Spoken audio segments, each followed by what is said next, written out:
अस्सलाम वालेकुम।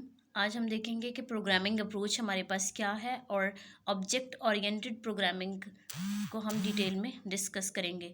Programming approach हमारे पास सबसे पहले क्या है, what is programming approach? Paradigm can also be termed as method to solve problem और do some task. Programming paradigm is an approach to solve problem using some programming languages, or also we can say it is a method to solve a problem using tools and techniques that are available to us following some approach. सबसे पहले इसमें जो word use हुआ है paradigm का, paradigm हमारे पास क्या है? पैराडाइम एक सैम्पल है, ठीक है। कोई भी आप सैम्पल की बात कर सकते हो। तो प्रोग्रामिंग अप्रोच इसमें उसने क्या कहा है कि ये एक ऐसा मेथड है, प्रोग्रामिंग अप्रोच हमारे पास एक मेथड है जो कि प्रॉब्लम्स को सॉल्व करने के लिए यूज़ होता है, ठीक है। वो मेथड क्या है, किस तरह से है, हम डिटेल में देखेंगे ऑब्जेक्ट ओरिएंटेड के कोर्स में। और do some task, programming paradigm is an approach to solve problem using some programming languages. अब हम कुछ स्टूडेंट्स जो हैं वो इस चीज़ में बहुत ज़्यादा कंफ्यूज रहते हैं कि ऑब्जेक्ट ओरिएंटेड प्रोग्रामिंग जो है वो एक प्रोग्रामिंग लैंग्वेज है, बल्कि ये प्रोग्रामिंग लैंग्वेज नहीं है, बल्कि ये एक अप्रोच है जो कि प्रॉब्लम्स को सॉल्व करने के लिए यूज़ की जाती है डिफरेंट प्रोग्राम्स को यूज़ करते हुए, डिफरेंट प्रोग्रामिंग लैंग्वेजेस को यूज़ करते हुए, ठीक है। डिफरेंट टूल्स एंड टेक्निक्स को यूज़ करते हुए हम जो अप्रोच यूज़ करते हैं प्रॉब्लम्स को सॉल्व करने के लिए, वो हमारे पास क्या है? Programming approach. ओके, अब हम देखते हैं ऑब्जेक्ट ओरिएंटेड प्रोग्रामिंग हमारे पास क्या है। सबसे पहले हम इसकी डेफिनेशन देखेंगे, फिर हम जो इस डेफिनेशन में जो वर्ड्स यूज़ हुए हैं उसको हम एक्सप्लेन करेंगे। Object oriented programming is about creating objects that contain both data and functions. कि ऑब्जेक्ट ओरिएंटेड प्रोग्रामिंग जो है उसमें हम ऑब्जेक्ट्स को क्रिएट करेंगे, जो कि ऑब्जेक्ट्स जो हमारे पास हैं वो डाटा और फंक्शंस पे मुश्तमिल होंगे। अच्छा, अब देखते हैं कि इसमें ऑब्जेक्ट किस तरह से क्रिएट होगा, डाटा एंड फंक्शंस में किस तरह से ये हैं। In this we focus on classes and objects. इसमें हम ज़्यादातर क्लासेस और ऑब्जेक्ट्स पे फोकस करेंगे। मैं अभी आपको इसका क्लासेस का भी, ऑब्जेक्ट्स का भी, डाटा एंड फंक्शंस का भी सब एग्जांपल्स से समझाती हूँ, फिर आपको होपफुली समझ आ जाएगा। वो कह रहा है कि जब भी हमने कोई प्रोग्राम डिज़ाइन करना होता है तो हम क्लासेस और ऑब्जेक्ट्स को यूज़ करते हैं। अच्छा, अब क्लासेस और ऑब्जेक्ट्स एक्चुअली इसमें क्या चीज़ है? आपको क्लासेस और ऑब्जेक्ट कोई भी आप कंसिडर कर सकते हो, वो हम एग्जांपल के थ्रू कर सकते हैं। सपोज़ हमारा मोबाइल ऑब्जेक्ट है, कोई कार अगर हम लेते हैं वो ऑब्जेक्ट है। जो हमारी डेली लाइफ में चीज़ें यूज़ हो रही हैं, डेली लाइफ में जो हमारे पास हैं चीज़ें, वो हमारे पास क्या हैं? ऑब्जेक्ट्स। अभी हम एग्जांपल्स डिफरेंट डिस्कस करेंगे, उसमें आपको क्लियर हो जाएगा। अच्छा, क्लास क्या है और ऑब्जेक्ट क्या है? Main parameter are behaviour and attribute. कि जो हमारे पास क्लास है वो मेन पैरामीटर्स हैं ऑब्जेक्ट के, जो कि रिफ्लेक्ट करेंगे बिहेवियर और उसके एट्रीब्यूट्स को। अब हम एट्रीब्यूट्स और बिहेवियर को भी एग्जांपल के थ्रू समझते हैं, ठीक है। अब ऑब्जेक्ट क्या है हमारे पास? वो कह रहा है ऑब्जेक्ट हमारे पास है एक क्लास टेम्पलेट जो कि इम्प्लीमेंट होता है रियल वर्ल्ड में। किस तरह से? मैंने अभी आपको एग्जांपल दी है कि हमारे पास सपोज़ एक मोबाइल फ़ोन है, मोबाइल फ़ोन हमारा रियल वर्ल्ड में इम्प्लीमेंट हो रहा है कि डेली लाइफ में, ठीक है। जो डेली लाइफ में इम्प्लीमेंट हो वो हमारे पास ऑब्जेक्ट है, और जो उसकी फर्दर पैरामीटर्स हो वो हमारे पास क्या है? क्लास।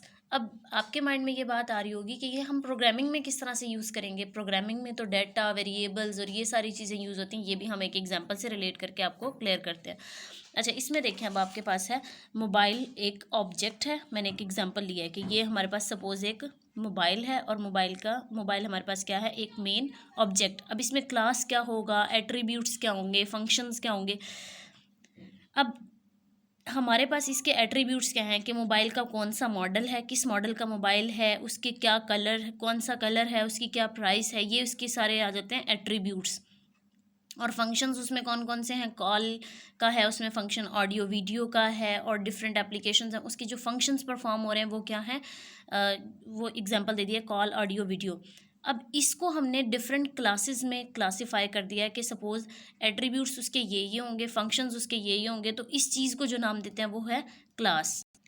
अच्छा, यहाँ पे मैं इसको मज़ीद क्लियर कर दूँ कि अ class is a template for objects and an object is an instance of a class.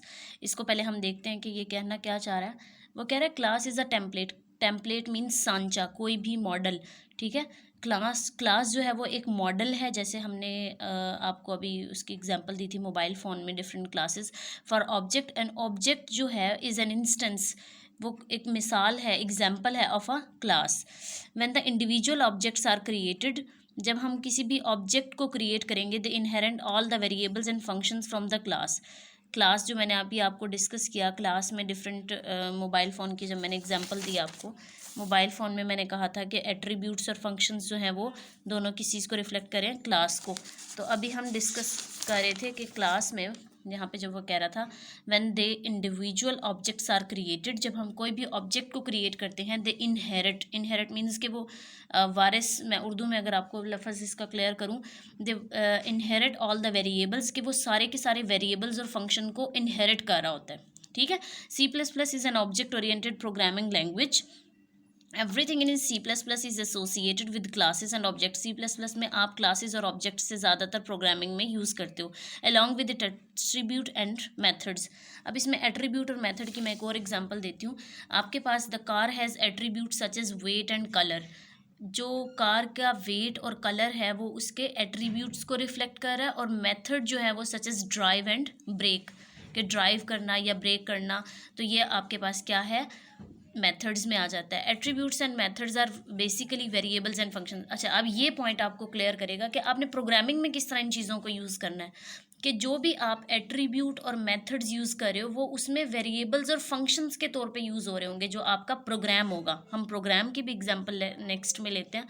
Hopefully यहाँ तक आपको ये वर्ड्स की समझ आ गई होगी कि ऑब्जेक्ट हमारे पास क्या होता है, क्लास क्या है आपके पास, फिर आपके पास एट्रीब्यूट्स क्या हैं, फिर मेथड्स क्या हैं। ये सारी चीज़ें जब समझ आ जाएंगी तो प्रोग्राम में आपको वो चीज़ें यूज़ करने के लिए, जब आप उसको variable as a variable function के तौर पे यूज़ करेंगे तो आपको वो अप्लाई करनी आ जाएंगी, इम्प्लीमेंट करनी आ जाएंगी।